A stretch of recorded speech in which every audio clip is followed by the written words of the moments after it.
September మాసం 7వ తేదీ పునీత రెజీనమ్మ కన్యక వేదసాక్షి పండుగ. పునీత రెజైనమ్మ గారు పుట్టుకతోనే తల్లిని కోల్పోయింది. తండ్రి అవిశ్వాసి. క్రైస్తవం అంటే అసలు గిట్టేది కాదు. తాను కొలిచే బొమ్మలే వీరులు శూరులు అని భావించి ప్రేమ కోసం శిలువపై చావడం ఏ దైవత్వమని యేసుప్రభును గూర్చి చులకనగా గేలి చేసేవారు. అలాంటి పరిస్థితుల్లో ఈ పునీతురాలి ఆలనా పాలన రహస్య క్రైస్తవాన్ని పాటించే పని మనిషి చేతుల్లో పడగా ఆమె ఎంతో భక్తి విశ్వాసాలతో పెంచింది.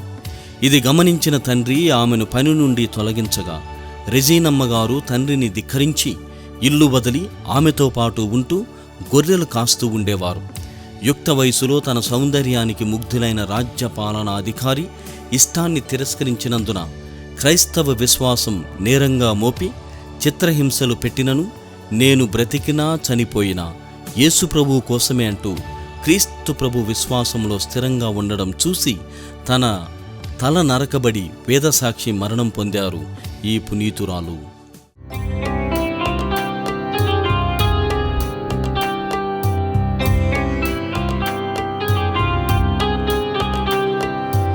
పునీత రెజీనమ్మ గారు